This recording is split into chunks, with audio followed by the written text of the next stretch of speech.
Welcome to the REI Diamond Interview, your source for real estate investment jewels of wisdom with Dan Breslin.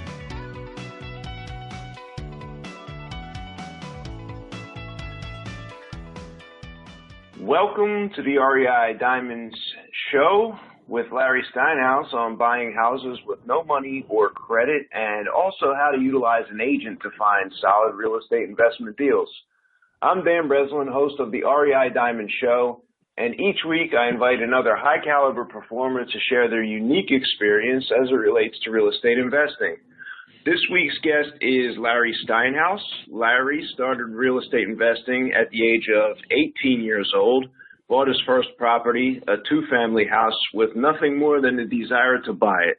He sold that same property a year later for a 50% profit. Since then, Larry has always been an entrepreneur with a desire for real estate. In 2006, he changed his business model from conservative to what he calls stupid, or in layman's terms, greedy. That led to a bankruptcy in 2008, and he started all over again. But now Larry lives off the income from his rental properties once again. He and his partners opened a real estate office named Addicted to Real Estate, and here they teach real estate agents how to work with investors and how to invest for themselves. Larry's also the author of a book called If I Won $25 Million in the Lottery. He's also a talk show host, and he is the co-host on a radio show currently airing in the Philadelphia area called Addicted to Real Estate Radio. Welcome to the show, Larry. Thanks, and I'm so excited to be on this show. It's I've heard great things about you. It's also. Thanks, appreciate that. And I have to say one thing. I know it's kind of off topic, but I went to your event last night, and I have to tell you that it was one of the best events I've ever been to. It's well put together. You really did. It was a first class act. I was very, very impressed, actually. And I've been to a lot of events, like real estate events, and one that you hosted was fantastic. I plan to go more, and I'm kind of putting a plug out there for you, which is kind of funny, but putting a plug out there for you because other people who are in the Philadelphia area, if Dan's ever around and doing one of his events, you should absolutely go. And I'm sorry, I just had to say it. No, I appreciate the recommendation. Just so everybody, because I rarely mention that meeting. We hold the RING meeting, which is an acronym for Real Estate Investor and Networking Group. We do that in Philadelphia and in Chicago market. So that's what Larry was just referring to, and it really is a value add. If you're getting value out of the podcast and you haven't been out to the RING meeting, it's definitely worth coming out and checking us out there. But yeah, enough about me. So let's hear how you got started in real estate, Larry. So it's kind of interesting. I was, 17, 18 years old. I was working. You guys probably remember a store named Crazy Eddie. Remember Crazy Eddie? Back in the day, anyway, yeah. Yeah, back in the day. I was working there as a technician. I was repairing, VCRs and TVs and stuff like that. And I had a friend of mine there who was telling me about how he was buying houses in Belmar, New Jersey, and he was renting them out. I said, "Wow, that's a really cool way to make money." As you started to explain it, and I'm young, I'm about 17, 18 when I started working at Crazy Eddie, and I'm about 18 and a half or ish. And I said, okay, I'm going to have to do this. And, and I remember I was actually on a treadmill or a bicycle, actually. It wasn't a treadmill, it was a bicycle at a local gym. And everybody wants to read something when they're on a bicycle, right? Because they want to take their mind off it. So I'm reading, what I found in the lobby was one of those real estate magazines. And I see this ad in the paper for a two-family house. And remember, this is 1981, 82. And nice. I see a two-family house for $26,000. And I have no idea what to do. I have no idea how to buy it. I have no idea how to do anything. I've never bought real estate before. I don't know anything about it. I decided to call the agent. Now, at the time, I'm living in Princeton, New Jersey. And I called the agent, and she said, this house is in Easton, Pennsylvania. Now, for those of you who don't know the geography, it's about 2 hours away. So I drive the 2 hours, I meet the real estate agent, and she shows me the house, and I said, okay, I'll take it. What do I have to do? And she says, well, I need $1,000 deposit. And I said, well, all I have is $100. Is that okay? And she goes, okay. So I write her a check for $100. I'm not even sure if I had the $100 in the checkbook, to be honest with you. But I write the check for $100. And then she says, you have to get this much money, and I'm going to get your mortgage for this much money. And again, I have no idea what she's talking about. All I know is somewhere I've got to come up with, and it was somewhere in the range of $3,000. and I have to come up with this money in order to close. So, I start talking to the mortgage broker she recommends and the insurance broker she recommends and all these people and blah, blah, blah, blah, blah. A month later, I close. And then, I start renting it out. And I have to tell you, you said it before when you introduced me. You said that a year later I sold the property for a 50% profit. I have to tell you, what I learned from that was, believe it or not, that was a big mistake. I was making $300 a month positive cash flow on a deal that cost me $3,000 out of my pocket. I should have never sold that property, but I didn't know I was young. So the funny part is that I call that my first mistake, and I wish all of my mistakes in life were that bad. Yeah, no kidding. But I read a book, actually, if you guys remember way back when, there was a book by Robert Allen called No Money Down. I read the book Surely remember that one. Oh, yeah, it was one of the most popular books out there. And I read the book after I bought the property, and I actually literally read how I did it, which was kind of neat. Interesting. So he was giving examples of how to do what I did. And just so you know, what I ended up doing was I ended up getting cash advances on credit cards to come up with the money. Now, at the time, mortgages were a little bit easier to get, of course, and and people didn't check to see if you got credit the day before you closed. But there's still great ways to buy houses with no money. And literally, I bought that house. I think it was something like $200 out of my pocket. Besides if you don't look at the credit card debt. And I fixed it up. I kept renting it, sold it for a great profit, and that was the beginning of my real estate career. How about that, Larry? Did you? I started buying more houses in Easton actually recently, and I'll tell you that story after I tell you what happened to me in 2006. But I started buying more houses in Easton. And recently I drove by that house, the original house I bought, and I took a picture of it because I'd never had a picture of it before. I took a picture of it, and it's great to be able to show people the very first house I ever bought, which is something like 30 years ago. I'm sorry, go ahead. Nice. I was going to ask, you said you'd fixed it up. Were you actually doing the work yourself, kind of going in, painting, and improving? Yeah, everybody who's 18 and 19 years old knows how to fix up a house, right? You're right about that. Yeah, you're right about that. Well, so Maybe I kind of did the best days. I can. I don't know. No, I'm being a little sarcastic, but of course I did it myself. I don't think I did anything right, but I did it right enough to be able to sell it for the 50% profit. I mean, as time goes by, and a lot of people work on their own properties. As time goes by, you learn different techniques and you learn little different things. And at this point in my life, I actually hire people to do work for me now. You ever see that commercial where the woman points at the dryer and says, "Over there," and the guy moves the dryer? I don't know if you've ever seen it. It's one of the local big box stores, right? And that's what I do now. I point and I go, "I want that wall green. I want that wall brown. I want that roof changed," and that's what I do now. And it's working out well, right? Oh yeah, it's a lot easier, a lot less aggravating, a lot less time consuming, but more expensive. Right, I gotta admit. that. So Larry, you had given me permission, obviously, to talk about the things I did at the beginning there, and that's pretty bold. I mean, I've been in the business for 10 years myself, since 2006. I kind of got in really late in the party when the market was hot. By 2008 and 9, I just got my, face pummeled into the dirt and was humbled and realized how much I didn't know. And it's pretty, it's cool that you're willing to talk about that stuff. So maybe someone listening would get some out of what we're just about to talk about, get some experience or wisdom from you without maybe having to take the same path. Because I'm sure it wasn't enjoyable, but why don't you go ahead and kind of like talk about how that transpired and what led up to that point, and maybe what lessons you really took away from that going forward. Yeah, so all of the investments I've ever had in the past, if you figure before 2006, I was always conservative. My thought process was always to have no more than 80% loans, or right about 80% loans or less. Always making sure that the property would rent for much more than the mortgage payment, and always making sure that things were conservative. And really, I still believe that's the best way to be. And I'll talk about what I did after the bankruptcy and how conservative I am now, because I'm much more conservative than I was before. But what happened was, if you remember, 2005, 2006, people started doing oh my goodness, I bought this property for $100,000, I sold it for $250,000. And somewhere my brain clicked. And unfortunately, unfortunately for me, I made that mistake of going, well, I'm going to get greedy too. So I'm paying $200,000 property. I'm paying $200,000 for properties that, seriously, now that I think about it, were probably worth $75,000. But I was doing things like everyone else was doing. I was getting money back at closing. I was doing this. I didn't care if there were negative cash flow because, hey, if I got a $50,000 check at closing, hey, if I'm negative cash flow for $200 a month for the next 17 years, it takes a long time to make up for that $50,000, right? Which is really wrong. Never think that. I'm telling you now, never think that.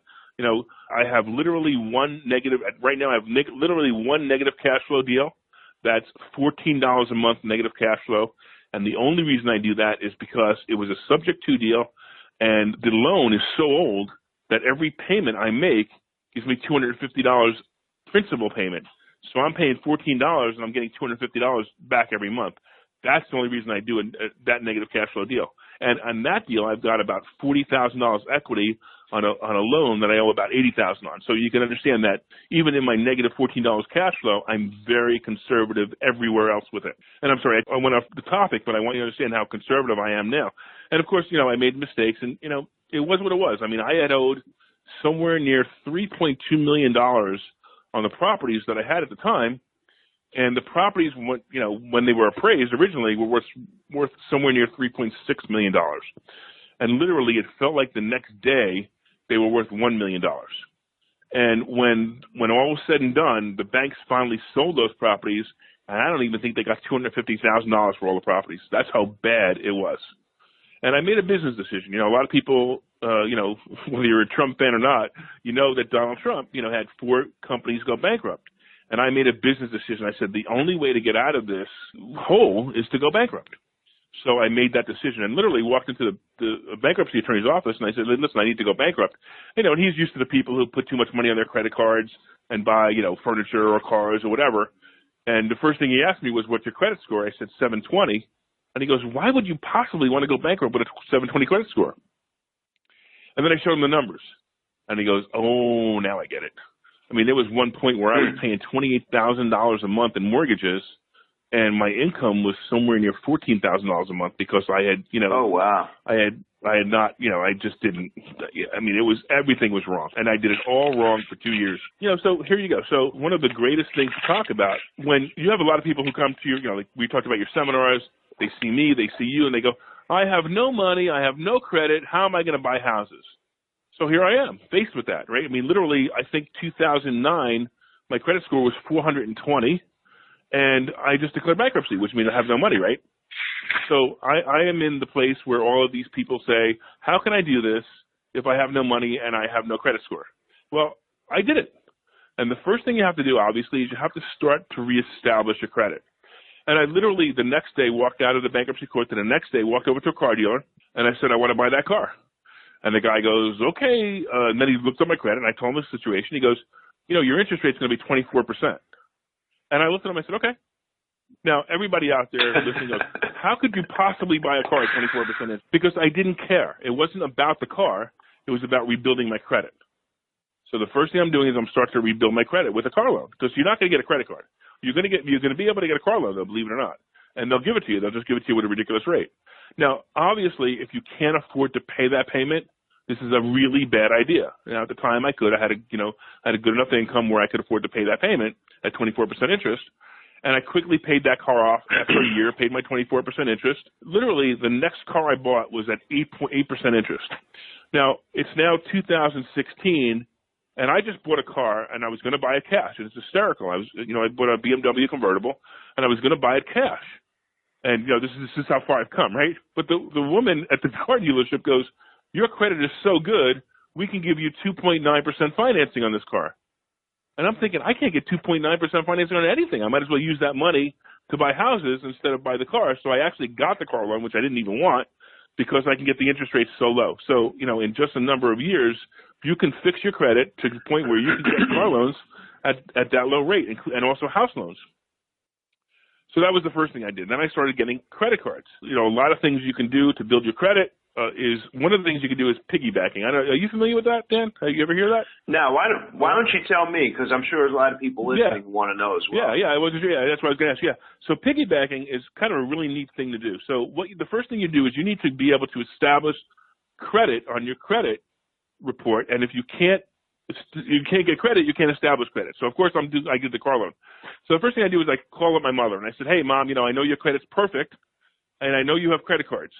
So I said, issue me a credit card on your credit card company, so whatever it was, Citibank, whatever. I said, here's my Social Security number, issue me a credit card. When you get the card, just shred it. I'll never use it, I promise." So I never use it. So every time she makes a payment on her credit card, it makes my credit score go up. So you can do this now, and actually the credit score companies are onto this now. So now they have a limit. You can only do it up to 5. So I had 3 people do this for me, and that was enough to boost my credit. And it really is, and it's a great idea. But make sure that you do it with somebody whose credit is good. Because if their credit is bad, right, they're gonna take your credit down with it, right? So you're right. So you want to make sure it's with somebody whose credit's good. And also the other thing that you want to do is you want to apply. It doesn't matter if people say no. If you have a credit score of 500, who cares if you have dings on your credit score? Just apply for every loan you can. Apply for every credit card you can. Apply for everything. Eventually you're going to get one. Now, of course, in the world of credit, most people know, don't get a TJ Maxx credit card. Don't get a JCPenney credit card. You only want Visas and MasterCards. And I also say a Home Depot card, because if you're going to be in the real estate world, you want to have a Home Depot card, because that could also be considered good credit. So you want to just keep building your credit. I mean, I walk around now, I think I have 13 credit cards now. I can get high amounts of credit on them. Now, they're pretty much empty, because my business is so good that I don't need to get that kind of credit. So that's the first thing you do, is try to repair your credit. And it takes a little while, it takes a little work, and most importantly, make your payments on time, and that'll rebuild your credit. So, but you still have the problem where banks won't give you a loan, especially if they're bankruptcy. It used to be 2 years, now it's 4 years that they won't give you a loan on a house.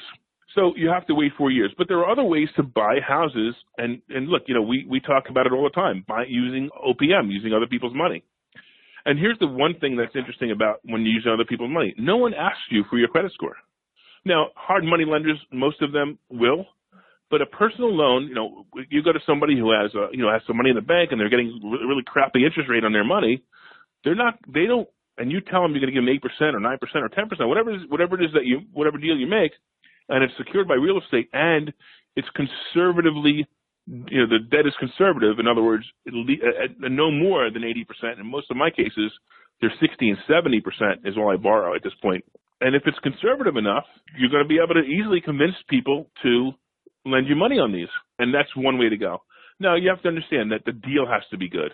I mean, if you're going to somebody for a house that's, it's a $150,000 house, and that's the market value of the house, and you're asking to borrow $150,000, I would say that 99.99% of all the people out there are going to say no. But if you have a real business plan where you have a house, let's say even if it is $150,000, and you want to borrow $130,000 or $100,000, and you can show that the rents are way over the payment that you're going to be making the person, and you have other checkpoints in place, one of the things I do is I will offer my lenders what's called a confession of judgment, so they don't have to foreclose on me. So basically, I say literally in the agreement, the contract, that says, if I miss 3 payments, they can have the property. And it's confessed right in the paperwork. It says, I'm not sure exactly what the wording is, but you can look up confession of judgment on the internet, and you'll find the wording. And it basically says, hey, if I miss 3 payments, you can have the property. And I also say that any costs incurred in getting the property, I will pay for. So if you think about it, in a lot of cases, a lot of people that I borrow money from don't want me to make the payment. They hope I miss 3 payments. Think about that. And if you have a situation that's that good for a lender, a private lender, believe me, they come out of the woodwork to lend you money. I mean, I think I just secured some money this morning talking to somebody with those exact terms. And he said, wow, that's great. I'll do that. And it's a great way to find money. And the most important thing is you have to have good deals. And a lot of newbies don't really know what a good deal is. And that's one of the problems that I see when they're looking for money. They Unfortunately, they'll go to a real estate agent who may or may not, well, most of them don't know how to really find investment properties. And they'll find an investment property and say, oh, yeah, this is a great investment property. All the houses in the area are going for $350. You can have this one for $340, and we think it's going to be worth $400 by the end of the year. That's not a good investment. It's by far not even a good investment. Or they don't even know how to calculate the rent on property. I mean, and a lot of people out there, it's very funny. I always thought I made this up, the 1% rule, and then I find everybody else is using it. so when I was young somewhere, I'll explain what it is, but somewhere along the way, I actually figured this out. And the 1% rule is real simple. So if you have a property that's selling for $100,000, if you can rent it for $1,000 a month, it may be a good deal. And I always say it may be because there are other factors that may not make it a good deal. But it's worth looking at is usually what I tell my investors or even myself. So in other words, if you have a $100,000 property and it's only rent for $800 a month, it's not even worth looking at. Because I'll tell you right now, the numbers aren't going to work. If it's not at least 1% of the selling or the purchase price, it's probably not a good deal. Now, again, you want to do some of the things, you want to check it. Now, I like to look for things that are somewhere between 1.3 or 1.4 or 1.5% of the asking price. So if I'm looking for a $100,000 house, I'm hoping to get $1,500 a month rent or $1,400 a month rent, which makes me very, very safe. You can't always find them. But if I show that to a private lender and say, look at these numbers I'm getting, they're very comfortable in lending me money because the numbers are so good. And they know worst case scenario, something happens to me, I don't make those payments. The worst case scenario is they just inherited a great investment that I already gave them a confession of judgment on that says, hey, I can't see any risk in this. In fact, the downside is positive, if you understand what I mean. Oh, yeah. We use the same terminology, and I think there's a document library. I provide the same mortgage and note to people whoever wants it. When they sign up for our buyers list, we provide a copy of the same one that I'm using. For informational purposes only, you still need to get it reviewed by your attorney. Yes, absolutely. I love. I mean, it's so important that you say that because you don't want people to blame you when the deal goes bad, right? Yeah, exactly. Yep. And the other thing I do is subject to. There's a lot of controversy around subject to, but it's perfectly legal, and if it's done properly, there's absolutely nothing wrong with it. And subject to is basically where I take over the other person's mortgage payments. And I'm very careful when I use that wording. I don't use the wording, I assume their mortgage, because that's not correct. I am not assuming someone else's mortgage.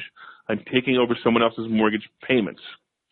So basically what you're doing is, somebody, they say it's a $100,000 loan on a house, and maybe the house is worth $110,000, and they just need to get out. Maybe they're a bad landlord.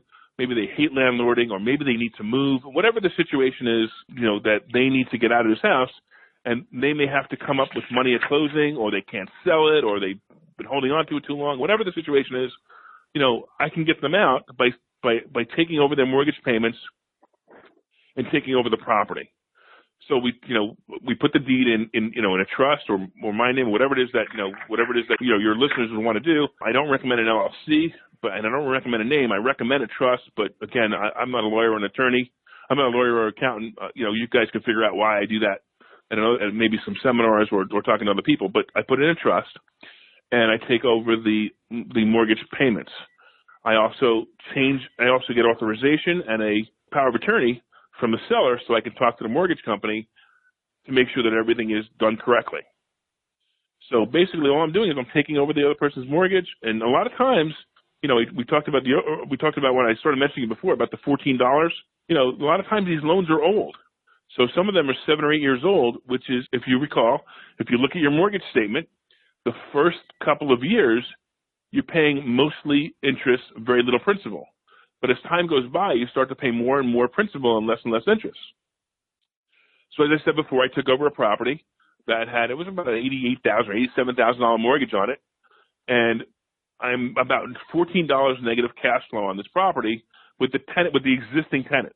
So I haven't even raised the rent. So when I raise the rent, the $14 problem goes away anyway, but I haven't raised the rent yet. But the payments and all my costs, again, it's $14 negative cash flow. But because the loan is so old, I am paying principal payments of over $250 every month that I pay out, that I lose $14.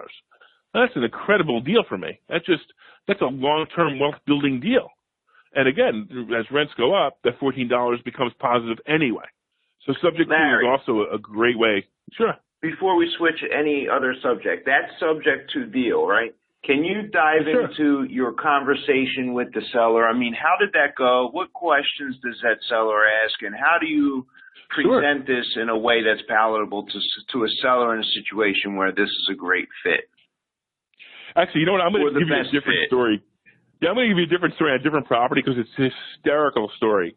I had learned subject to many years ago, about 5 years ago, actually. And actually, you know what I learned subject to? I learned subject to from Jeremy Ricci, and I know you had him on your show recently.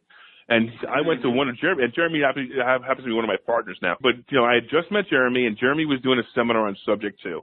And I'm sitting there in the audience, and I'm doing the same thing that most people do. Who in the world would ever do this? Who would let somebody else pay their mortgage payments? And we'll talk about some of the risks and all of that. And I'm like, there's no way somebody would do this. So it must have been 3 weeks after that seminar that I met with a woman who was a friend of mine, and she had a property, very funny, she had a property in Easton, Pennsylvania, which is, if you remember, which is where I bought my first property. And I'm diving back into real estate now. This is about 5 years ago. I'm diving back into real estate. And I obviously can't get a mortgage still because of the situation. So I start to ask her some questions. Okay, so first of all, she had the property listed with a real estate agent for $180,000. And I said, Donna, this property is worth at least $250,000. She goes, I know, I'm getting divorced. I got to get rid of it. And just to tell you a little bit about the property, it had a pizzeria, commercial side, and a two-family house attached to it. So the biggest problem she's having is no one, it was, especially 5 years ago, no one was lending commercial money, so somebody has to come in with cash and buy it. She and her husband, or her soon-to-be ex-husband at the time, said, we're not getting divorced until this property is out of our names. That's it. So she wants to get divorced. Everything wants to happen, and she can't even get anybody to look at the property at $180,000, which is $70,000 less than it was worth based on the numbers I was looking at. And I said, well, what kind of cash flow you have on this? And she gives me the numbers, and it's around $400 a month positive cash flow. And I go, and I looked at her, I said, how much do you owe? And she owed at the time, it was something like $170. So I said, Donna, so even if you get your $180, you're going to have to come up with money at closing. She goes, yeah, I know. I don't care. I said, let me do this. I said, what if I took over your mortgage payments? And I said, if I took over the property and you don't have to ever worry about it again. And I'm thinking, I explained the subject too. And she literally looks at me and she goes, can you really do that? I'm like, wow, this really works. I mean, people really do this. So, so then she says to me, so we have a couple more conversations, and she asks, the typical questions, what if this, what if that, and I'll get into that in a minute, but I have to tell you the next part of the story, which is even more hysterical. And I'm thinking, wow, that was really easy. And I leave the lunch that I had with her, and I'm going, and I'm driving home, and I'm like, that was so easy. And I'm like, but I know what's going to happen now. The husband's going to get involved, and that's going to be the end of it. And I'm not going to say she was stupid, because she really wasn't. What she did was really smart. But maybe she's naive. Maybe, this is what I'm thinking at the time, right? Because I'm thinking, just like everyone else, that who would do this, right? So I figure, okay, so she calls me up, and she goes, look, I'm on board, but, you got to talk to Mark. And I'm like, all right. So Mark calls me. I spent an hour on the phone answering all his objections, telling him what it means, telling him what's going to happen, blah, blah, blah, blah, blah. And I basically explained, look, I'm going to buy the property for $1. I'm going to pay all the transfer tax. I'm going to catch you guys up. They had a couple of past due bills, like on the water and the sewer. I think they had a couple of past due bills. I said, everything, everything's going to go smooth. So I hear him go silent on the phone. And I'm just thinking to myself, oh, this is the end of it. This is where it's going to come up. And he goes, wait, this is the best part. He goes, I would never sell a property for just $1. And that's it. I figured, that's it. I'm done. It's over. He goes, so it's $1 and a case of Rolling Rock. That's fitting. I said, it's a deal. But here's the next problem. And here's another interesting part. Now, remember, this property was listed with a real estate agent. So I'm like, oh, now I got to get past the real estate agent. So I called the real estate agent, and he happened to be managing the property at the same time. And this just happened to be the greatest thing that ever happened to me because I met this property manager. But let me tell you what that conversation went like, because, again, now you have to deal with the real estate agent. Plus, I'm a real estate agent, so I can't cut the real estate agent out of the deal because to me it's totally unethical. And I'm going to tell you that the seller also has an obligation to pay the real estate agent. So if the real estate agent finds out that you screwed him, he may come after the seller anyway. So just so you know, my ethics won't allow me to do it, but I'm going to warn people that you really got to play ball with the real estate agent if you're doing subject to or you're doing any other deal that involves a real estate agent. Anyway, so that's my soapbox story. But anyway, so I call up the real estate agent. I said, hey, Jason, my name is Larry Steinhouse. I spoke to Donna, and I worked out a deal that I'm going to buy her property. And here's the deal. I'm buying the property for $1, and I really don't think you want a 6-cent commission. And he laughs. And I said, this is what I'd like to do. I said, I'll give you the choice. I'll give you $2,500, or I'll sign a management contract with you. You happen to be a property manager. I'll sign a management contract with you guaranteeing that I'll stay with you for another year. Well, he does quick math, and he goes, I'll take the management deal. Now, I have to tell you that the best thing that ever happened to Jason and the best thing that happened to me was we signed that management deal. Because not only does he manage that property, but since then, because he's such a good manager, I bought a whole bunch of properties in the East End just because he manages them. And it's worked out to be a great relationship. In fact, I make some of my most profitable deals are the deals that Jason finds for me. And so it worked out really well. So that's how I handled that. By the way, that's how I handled the real estate agent. And I'm going to tell you that most real estate agents have no clue. They don't even understand what subject to is, and you got to get past them. And you have to really have the seller insist. But that was my first subject to deal. And I have to tell you, it cost me out of my pocket $1,725, including the $1 I had to give them to buy the property. And I remember Donna was so mad, the woman seller, she was so mad at her ex-husband, she sent him the $1. And Donna has sent me, she's actually sent me emails in the past saying, thank you so much for taking over this property. She all the time. It's just funny how she's so happy that she no longer has to deal with it and was able to get divorced and all of those things. So that's my favorite subject to story because of how the whole thing unfolded. And then you find other people they're just underwater, they just can't afford it anymore. One was where the woman was renting to her sister, and she was negative cash flow with her sister. And she's like, I'm subsidizing my sister's housing. This is ridiculous. I can't afford it anymore. I took that one over. So it starts to get subject to starts to get more and more. It makes more and more sense. Yeah, here's what I'm hearing. I'm hearing that obviously the circumstance, the situation really has to be just right for them to accept it. But how are you leading that conversation into them? Like, pretend I'm the seller and I have that situation, and have the conversation with me. I mean, how are you diving into this to begin with? Yeah, so let's make up some numbers. So you own a house that you paid $110,000 for, it's worth $90,000, and you have a $95,000 mortgage on it. Let's use that scenario. Got it. So of course right. I've asked you all those questions, and you've had the house now for 5 years, and the first question I'm going to ask is what's your payment? And again, let's guess it's $950, whatever it is, with principal, interest, and insurance about $950, which is probably about right for a situation like that, probably including PMI. So the first question I'm going to ask you, what's your payment? So the first thing, so you're going to say $950, and this is before I even approach the idea of subject to. I want to see if it even makes sense for me to approach it.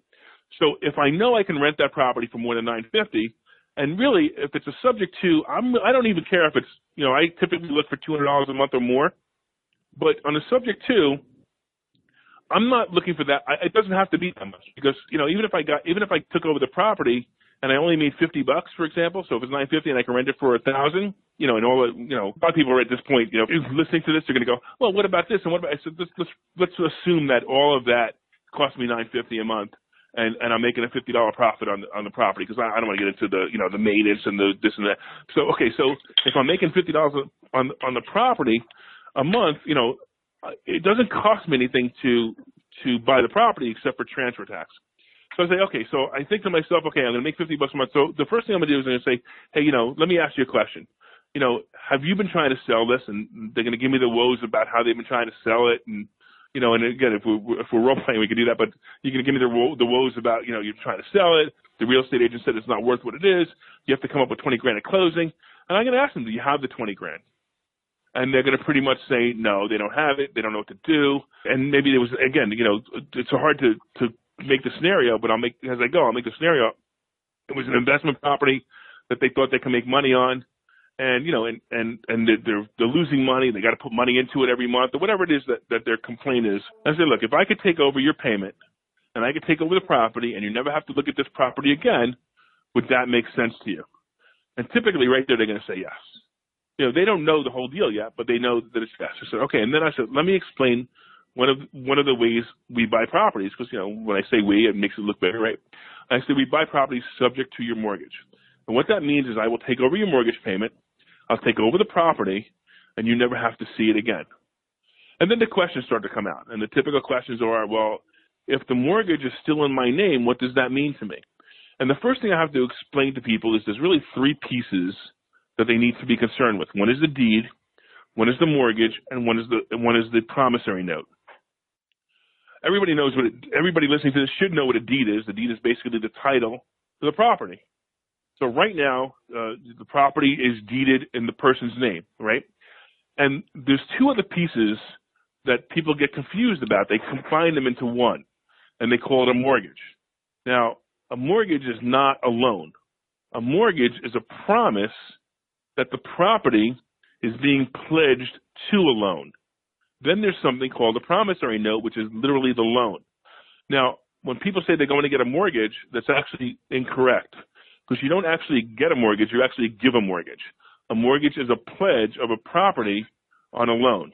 So you give someone a mortgage. So when people call it a mortgage, I'm going to the bank to get a mortgage, it's actually, the actual term is I'm going to the bank to get a mortgaged loan. So once you start to understand that there are three pieces here, or the two pieces of the loan, which is one is the mortgage and one is the loan, the promissory note, it starts to make more sense. So then I explain that, and I say, okay, the first thing is the deed will be transferred into a trust, which is the way I hold properties. The second thing is the mortgage stays in place. So the mortgage is the promise you made to the bank that if the promissory note isn't paid, that property can be foreclosed on. No, that's no longer your problem. That's now my problem. So if I don't make the payments on this, the property gets taken away from me. And the third thing is the promissory note, which is the pledge you made to the bank to pay the loan.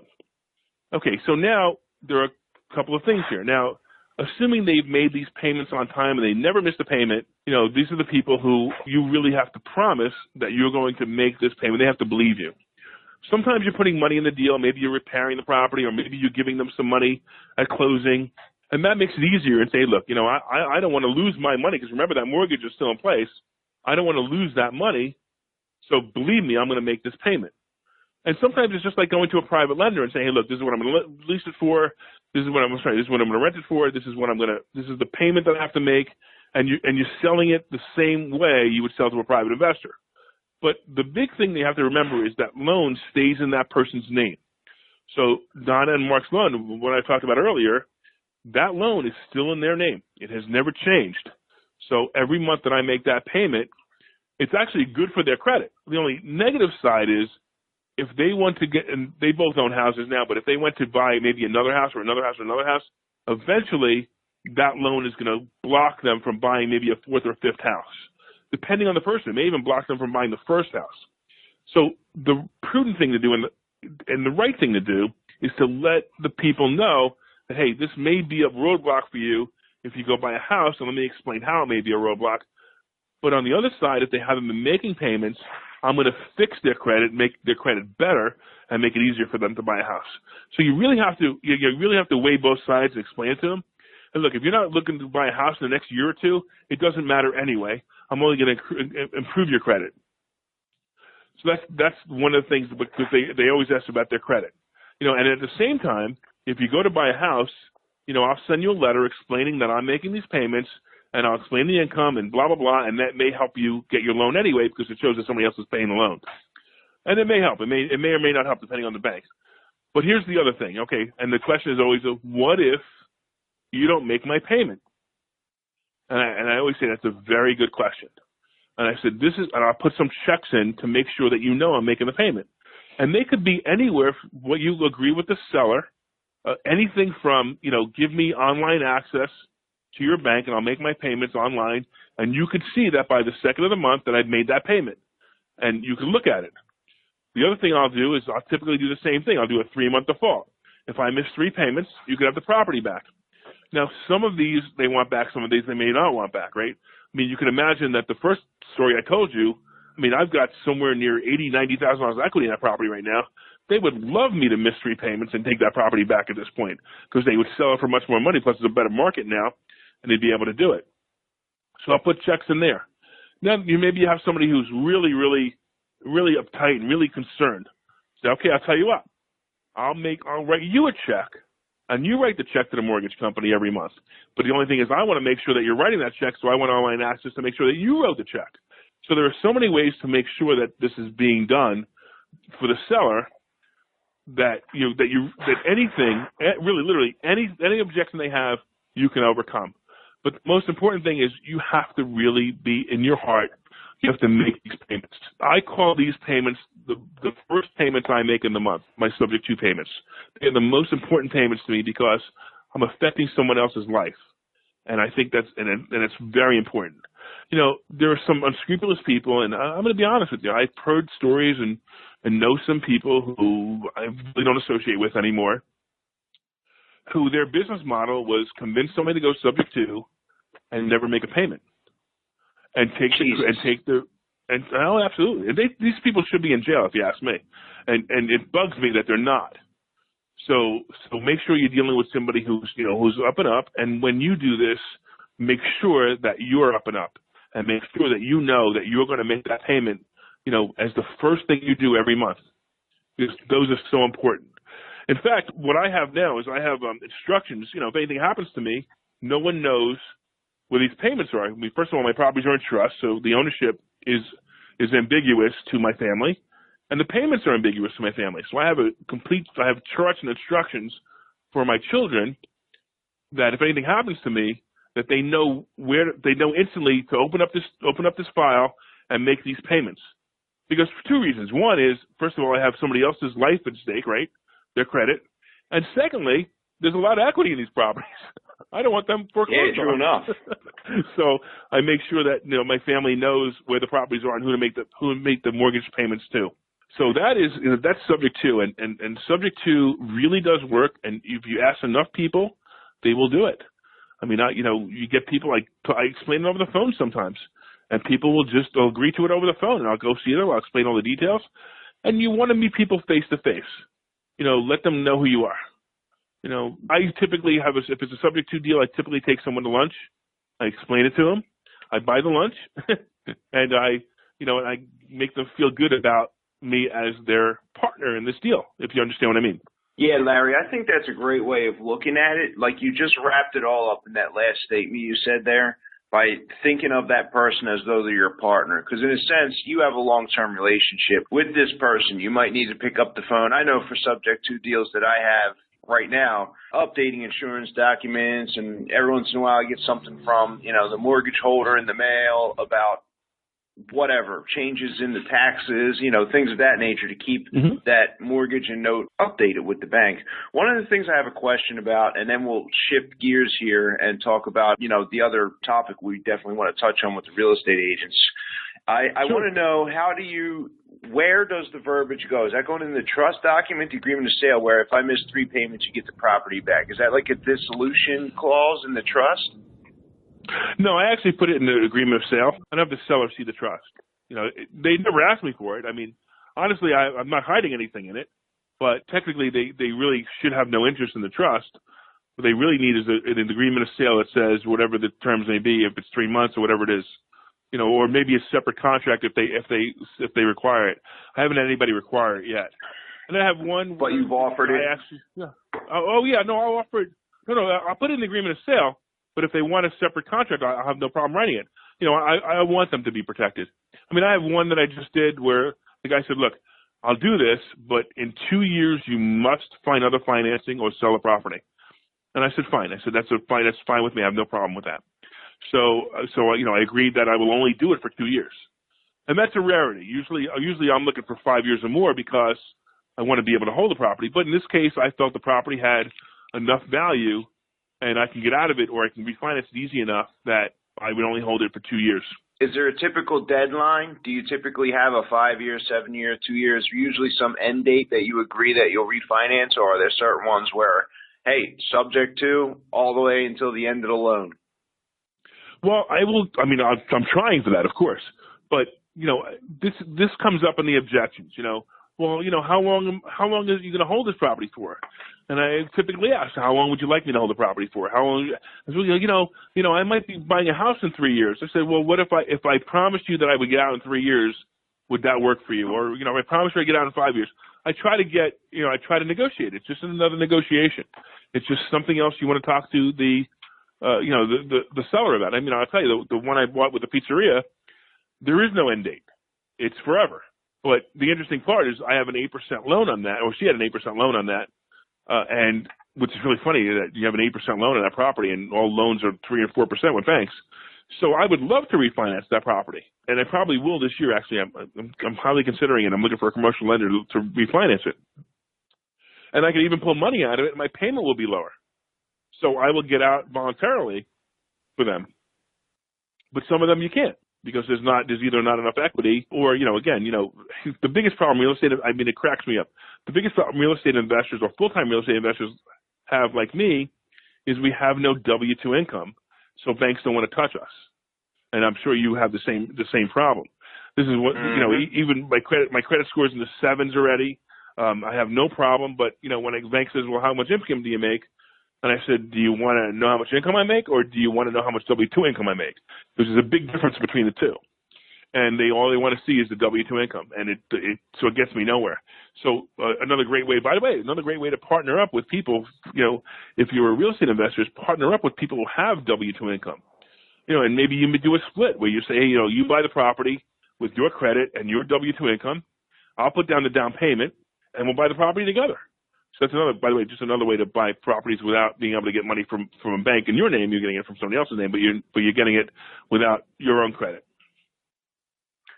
Cool. So Larry, we got a great chunk of info there on the sub 2, and I want to switch gears now and talk about, because I bought 400 plus deals. That's my story. I bought one property using a real estate agent, and I lost freaking money on that deal getting rid of it. And it wasn't the agent's fault, right? It was my own fault. Yes, it was. Plan. But yeah, for the sake of the episode, you're damn right it was. No, he's a friend of mine, and he's still, to this day, we're still working on trying to get some more deals. But the market on the MLS, Larry, and maybe you have some insight for this, is so freaking hot that for me, I fix and flip a lot of properties. I'm usually looking for properties in pretty decent neighborhoods, just like you. So maybe you have some insight to this and how you can utilize an agent to find solid real estate investment deals, and also maybe are there certain price points or investment deals and how we could define investment deal as we delve into this topic here, the second portion of the episode. Yeah, so using a real estate agent to find properties, it really comes down to finding the right real estate agent. Most real estate agents, most real estate agents fail in the business, period. They're just no good. They don't know anything about the business. If they're lucky, they sell 3 houses.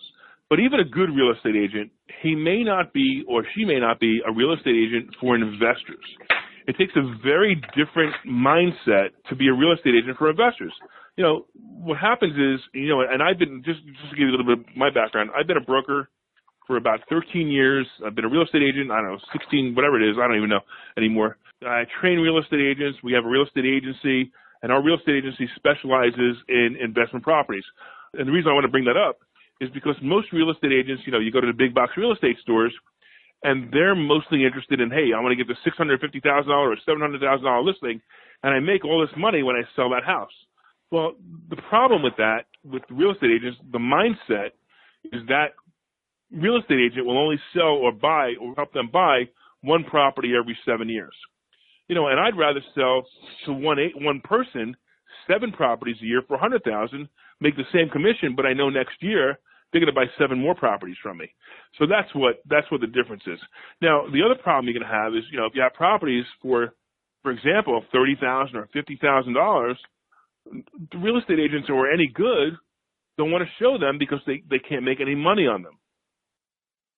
And the problem is, because they're only showing this one property, and if it's a 2.5% on the buyer side commission, what'll happen is they'll only get $1,250 for that deal, and they're not really interested in making that low commission and showing people houses.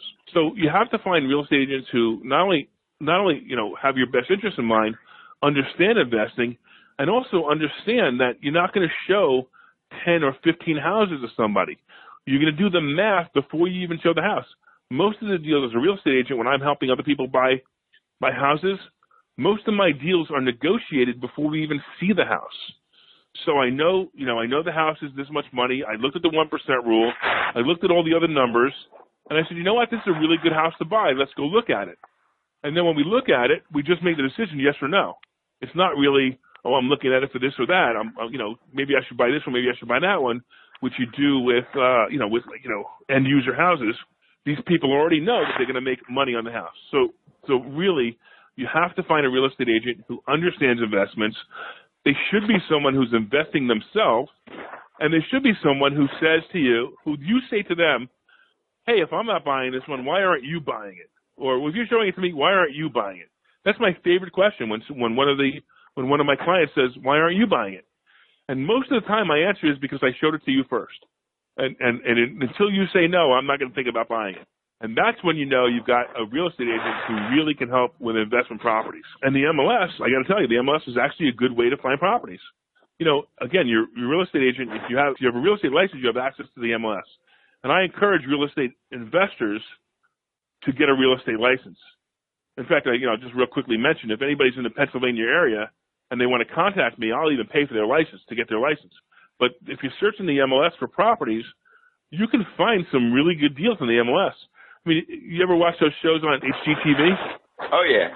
Yeah, there's the one guy who, with his wife, he goes around finding properties, and he's showing you that he's finding the properties right there on the MLS. He's a flipper, and he's finding the properties right there on the MLS.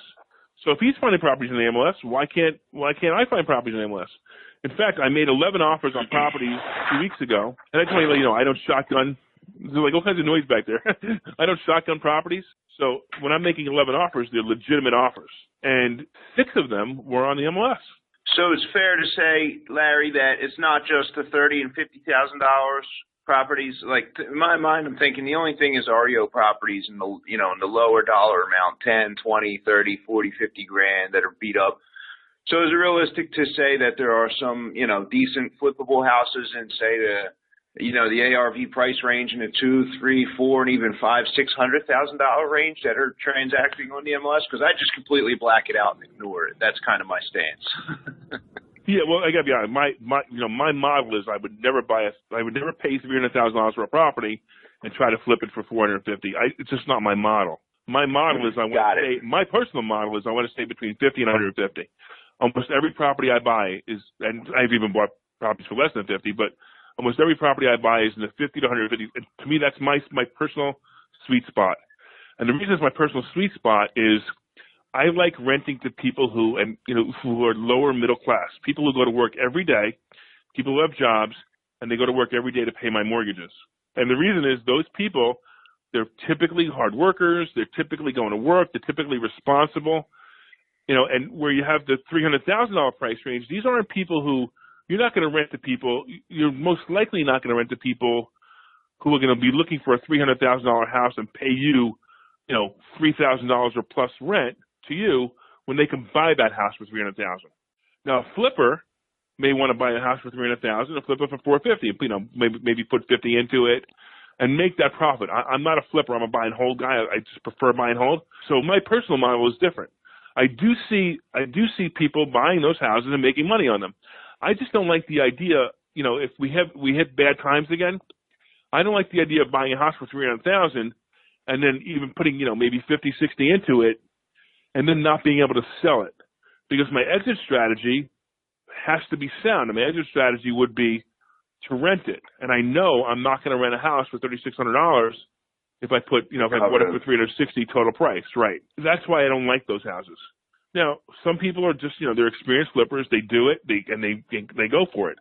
I mean, I looked at a house the other day, and for a potential flip, and I have to have a certain amount of money in it. If I don't have that certain amount of money in it, I can't buy it. And my minimum money to make on a flip And remember, my buying price range is between anywhere from 50 to 150,000. So my minimum price range, my minimum profit would be 30,000 on a property. And I use that as I made a lot of mistakes profit. So if I make all mistakes and I can't make $30,000 on the property, then it's not a good deal for me to buy it. If you understand what I mean. And that's my flip model if I'm flipping. It's funny to see, Larry, myself, you, and I have the opportunity, obviously, for being the host of the show to talk to a lot of other investors. And this is just an off-the-cuff thing. I haven't sat down and, put check marks next to each. But it seems like a lot of the people who I've had contact with who are flipping properties in the higher dollar amount got into the business in 2010, 11, or 12. And then those of us who are pre-2010 are right. A little bit, less inclined to jump out there and leverage $410,000 on a property that sells for $475,000, $485,000 for the simple fact that we remember those $475s turning into $385s, like you said, overnight. Yeah, exactly. Cool. So, Larry, we're winding down here. I wanted to get a few book recommendations, if you have 3 off the top of mind for our listeners, real estate or otherwise related. Well, of course I'm going to recommend my book, but I won't make that one of the 3. It's called If I Won $25 Million in the Lottery. I'm sorry, it's If I Won $25 Million in the Lottery. And if you look up my name on Amazon, Larry Steinhouse, you'll be able to buy it there. And actually, I think you can buy it for $4 now if you get the Kindle version. You can tell I don't make a whole lot of money. But the book, what I like the book is, when I wrote it about how I was going to recover from my bankruptcy. I hadn't done it yet. I literally, I wrote it right after that. So it's kind of a neat story to follow and actually see that I've done it. Some books I would recommend, I have to tell you, my partner's book, Addicted to Real Estate by Phil Falcone, is a great book because it's about an investor who started out, buying little houses, playing Monopoly, cashing in his 4 greenhouses for one hotel, he calls it. It's actually an executive suite center. And that's a neat book, Addicted to Real Estate. Of course, some of the fun ones are Think and Grow Rich, which I must have read that 12 to 15 times in 1 year because all I wanted to do was recover from my bankruptcy, and that book makes you think, and literally makes you think and grow rich. So that would be another one. And also another one of my favorite books by T. Harv Eker is Secrets of the Millionaire Mind, which is also another great book. So those would be my 3 recommendations for books. That's cool. We get a couple of them that I think a lot of people bring on to the show. I have a big stack at home. I was able to keep up in the beginning, a year ago when I started the podcast. Now they're piling up because 3 each week is a little more than I'm capable of. Yeah, I'm sure. Absorbing, right? Larry, do you have any final jewels of wisdom to share with our listeners? Yeah, well, actually, be conservative, do the right thing. And I'll also tell you, if you have any listeners, and, frankly, if you have any listeners in the Philadelphia area, Bucks County, Montgomery County, that kind of area, I am actually looking for investors who want to get their real estate license, and they can call me. In fact, I'll even pay for them to get their real estate license. I'll pay for the schooling, and I'll pay for them to take their test. And if they want, they can call me. Can I give my phone number? Yeah, go ahead. They can call me at 215-378-9190. And I will literally turn them into real estate agents and make them extremely successful. You can look me up at LarrySteinhouse.com, and you can also look at our website for Addicted to Real Estate, A2RE.com. And thanks so much. It's so awesome to be on this show. I really appreciate you picking me as one of your people that you want to, highlight. Cool. Yeah, we got a ton of information. I got several pages of notes here, some very interesting insights. I appreciate you coming on the show. Larry, thank you. And to you, my loyal listener, thank you for continuing to tune in to the REI Diamond Show. Do you know anyone else who would also enjoy this episode? Shoot them a link. You can sign up to receive new episode notifications at www.reidiamonds.com. And as a bonus for signing up, I'll send you my special report called 7 Sources of Off-Market Deals. There's also a public relations link on that page for those interested in applying to come on the show as an expert guest. That website again is www.reidiamonds.com. Thanks again for listening. Dan Breslin here. I'll catch you next time. And remember, here at the REI Diamond Show, we're dedicated to increasing, multiplying, and protecting your net worth.